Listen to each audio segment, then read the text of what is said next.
Hello students, कैसे हैं आप सभी लोग। एंशिएंट इंडियन हिस्ट्री के अगले लेक्चर में आप सभी का स्वागत है। जैसे कि आपको पता है, हमने अशोक तक खत्म कर लिया था, वृद्धरथ की हत्या करा दी थी हमने कल के लेक्चर में। और उनके मारे जाने के बाद इतिहास बिना सम्राट के हो जाए तो अच्छा नहीं लगता, तो छोटे छोटे खूब सारे सम्राट आने चाहिए। तो उसी इतिहास को हम पढ़ेंगे, इसको बोलेंगे पोस्ट मॉडर्न पीरियड। ये जो है बेटा, ये पोस्ट मॉडर्न पीरियड का लेक्चर है। इसके बारे में चीजें बताई जाएगी। अच्छा, पोस्ट मॉडर्न पीरियड शासकों से ज्यादा कलाकृतियों के लिए जाना जाता है। ये जो कलाकृतियां आपको दिख रही हैं, इनके बारे में ज़्यादा बेहतर तरीके से जाना जाता है। ये जो कलाकृतियां हैं, जो मुद्राएं हैं, जो उस टाइम का आर्ट एंड कल्चर है बच्चों, उसके लिए इसको ज़्यादा बेहतर तरीके से पहचाना और जाना जाता है।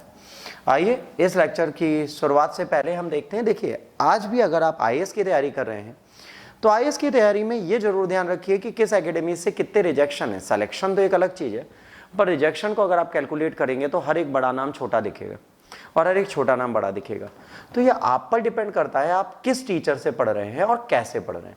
देखिए, अंत में तैयारी आपको खुद करनी है। संस्थान के बाद आपकी सेल्फ स्टडीज कैसी हैं और आपका मेंटोर कैसा है जो आपको यूपीएससी के प्रिपरेशन में आगे बढ़ाने की कोशिश करता है। अगर इन दोनों चीज़ों का समामेलन कर लिया जाए तो शायद आप बेहतर तरीके से अपनी परीक्षा को उत्तीर्ण कर सकते हैं। परंतु उसके लिए आवश्यक क्या है? उसके लिए आवश्यक है एक ऐसी संस्थान ढूंढना जहां पर आपको एक ऐसा मेंटोर मिले जो आपकी कमियों को सुधारे, आपको निखारे, आपको मुख्य परीक्षा लेखन में आगे ले जाए। इंग्लिश वर्जन, अगर आप किसी if you are going to any other academies and just joining a huge crowd academies and you just prepared everything for your UPSC, after that also you have to focus on your self studies. And for that particular self studies, what you needed? You needed someone who will help you, like mentor, who will groom your writing skills, who will enhance your thinking capabilities so that you can write well. Because preparation is done by you only, and your hard work is the only key of your success. So if you are working hard, then definitely you will get in, but it will take time if you are not having a right mentor. So rather than going for the number of selection of any academy, please go and find rejections. So IAS is genuinely possible. If you are just going to prepare for IAS, then definitely you can prepare and you can go ahead with your exam with 100% surety. That 100% surety will come when you will prepare by the way which is tested by several aspirants, and that sort of tested method should be given by us. If you are following us, then definitely you will get a lot to know about UPSC short tricks and the better skill of your learning, memorization as well as mains writing. So if you are preparing for UPSC and yet you are not get selected, then you can come to us. Hindi version, अगर अभी भी आप UPSC की तैयारी कर रहे हैं और अभी तक आप सेलेक्ट नहीं हुए, तो आपके पास अवसर है कि आप आएँ, अपनी आईएएस की तैयारी को पूरा करें। और उसके लिए आपको कुछ नहीं करना, सिर्फ आफ्टर स्कूल एजू के नाम से ऐप ढूंढनी है गूगल प्ले स्टोर पे और जाके उसे डाउनलोड करना और कोर्स एनरोल करा लेना। अगर आप चाहते हैं तो, अगर नहीं चाहते तो आपकी मर्जी, और अगर चाहते हैं तो भाई ये मैंने क्यूआर कोड आपके सामने रखा, स्क्रीन को पॉज करिए, बिंदास डाउनलोड मारिए और ऐप पे आके पढ़ाई करिए। अगर आपको शिक्षक अच्छे लगते हैं और हमारे जैसे शिक्षक से आप पढ़ना चाहते हैं तो आपको बेशक एक बार कोशिश करनी चाहिए कि एक अच्छी संस्थान में जुड़ें जो कम भीड़ में आपको बेहतर तैयारी कराए। अब समय बहुत ज़्यादा व्यतीत कर दिया हमने आपको समझाने में, तो पढ़ाने पे आ जाते हैं।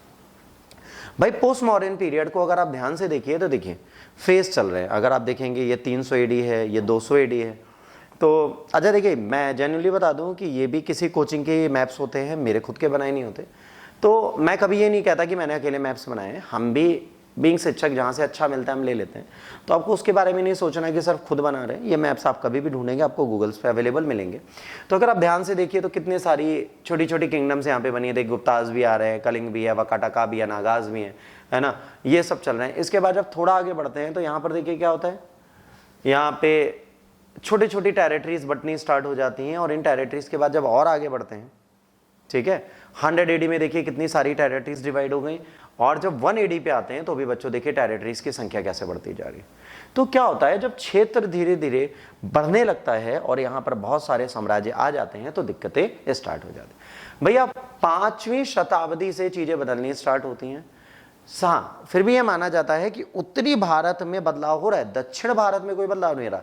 दक्षिण भारत आज भी स्थायित्व को पाया हुआ है, वहां पे स्थायित्व है, वहां पे स्टेबिलिटी है। पर बाकी जगह अगर आप देखेंगे तो पॉलिटिकल बैकग्राउंड बहुत अलग है। यहाँ के पॉलिटिकल बैकग्राउंड ने बहुत कुछ बदला और बहुत कुछ अपडेट करके दिया। तो अगर आप यहाँ पे पॉलिटिकल बैकग्राउंड की बात करेंगे तो मैप हमें दिखाता है कि उत्तरी भारत में, नॉर्थ इंडिया में बहुत सारी टेरिटरीज आ जाती हैं, फॉरेन रूल हमारे यहाँ आ जाता है। बट वो जब आते हैं तो वो क्या करते हैं बेटा, इंडिया के कल्चर को एक्सेप्ट कर लेते हैं, मतलब हिंदू रिलीजन को एक्सेप्ट कर लेंगे, बुद्धिज्म को एक्सेप्ट कर लेंगे। तो जब इंडिया में आएंगे उसके बाद भी वो यहीं पर रह जाएंगे। अब इसमें से 3 इंपॉर्टेंस रखती हैं। पहली, सुंग डायनेस्टी जो पूर्वी भारत में आई, ठीक है, मौर्य एम्पायर को पुष्यमित्र शुंग ने सक्सीड किया। उसके बाद इंडो ग्रीक जो 180 से 10 एडी के बीच में आई, उत्तर पश्चिम भारत में आई। ये ग्रीक थे जो यहाँ पर आए, अलेक्जेंडर के बाद इनके जनरल यहाँ पे रह गए थे और उन्हीं को इंडो ग्रीक बोला गया। इसके सबसे इंपॉर्टेंट शासक जो थे वो मियंडर थे। मियंडर के साथ एक पुस्तक भी है, अगर आप कभी ध्यान देंगे, जिसको मिलिंद पन्हो बोलते हैं। मिलिंद पन्हो एक पुस्तक है। अच्छा, मिलिंद पन्हो लिखी किसने है? नागसेन साहब ने लिखी है। मिलिंद पन्हो में मिलिंद जो मियंडर किंग है उन्होंने कुछ प्रश्न पूछे थे, उन प्रश्नों का फिलोसॉफिकल आंसर दिया गया है। इसके बाद शकाज आते हैं। शक भी इंडिया में शासन कर रहे हैं और ये पूर्णतः पश्चिम भारत में टिके हुए हैं और ये भी हमारे यहाँ शासन करते हैं। और इन्हीं के बाद क्या आया, इन्हीं की एक ब्रांच थी जो हमारी कंट्री में आई जिसको कुशानास बोलते हैं, ठीक है। और कुशानास भी हमारी कंट्री में इसके पश्चात आते हुए आपको दिखेंगे। अब देखिए बच्चों, यहां पे क्या हुआ, 3 इंपॉर्टेंट डायनेस्टीज जो फॉरेन एम्पायर से आई। अब यहां पर बात आती है, कनिष्क जो था कुषाण डायनेस्टी का सबसे इंपॉर्टेंट शासक था और इसके टाइम पर चौथी बुद्धिस्ट काउंसिल कराई जाती है। जब ये शासक आता है तो इसके टाइम पे क्या होता है, 4th बुद्धिस्ट काउंसिल आपकी करा दी जाती है, ठीक है। और इस एम्पायर के बाद और भी इनकी कैपिटल पुरुषपुर होती है जो मॉडर्न पेशावर है। अब अगर इस सीरियर को आप देखेंगे तो अर्ली में क्या हुआ, फिर अफगानिस्तान, पंजाब, मथुरा में कुषाण रहे, मराठ सौराष्ट्र में वेस्टर्न छत्रपत रहे। तो ये सारी चीजें आपको एक प्रॉपर डिटेल्स देती हैं कि किस प्रकार से राजवंश की स्थापना यहाँ पर की गई। इसके बाद बेटा साहित्य की बात करेंगे तो साहित्य, लिटरेचर एक बहुत इंपॉर्टेंट सोर्स होता है किस चीज को जानने का, इतिहास को जानने का। किसी भी देश के इतिहास को जानने के लिए साहित्य, और साहित्य जो है वो जरूरी नहीं है कि सिर्फ पुस्तकों पे लिखा जाए। साहित्य बच्चों वो होता है जो कहीं पर भी लिखा गया। साहित्य क्या होता है, साहित्य वो होता है जो कहीं पर भी लिखा जाए। तो यहाँ पर जो साहित्य है वो कहीं पर भी लिखा गया है, जैसे Junagadh rock inscription. Junagadh rock inscription जो है इसके लेखक रुद्रदमन है, ठीक है। इसकी थीम जो है वो आपके सामने टेबल पे लिखी है, इसको आप यहाँ से प्रॉपर मैनर में चेक कर सकते हैं। इसके बाद मिलिंद पन्हो मैंने आपको बताई, नागसेन ने लिखी थी। इसके बाद वज्र सूची है, बुद्ध चरित्र है, और उसके बाद सुंदर नंदा है। तो ये सारी बीच किताबें जो हैं ये क्या बताती है ये आप देखेंगे। चक्रा संहिता है और सूत्र संहिता है। तो सुश्रुत संहिता जो है इसने बहुत ज़्यादा सर्जिकल चीज़ों को आपके सामने प्रेजेंट किया, वो सारी चीज़ें।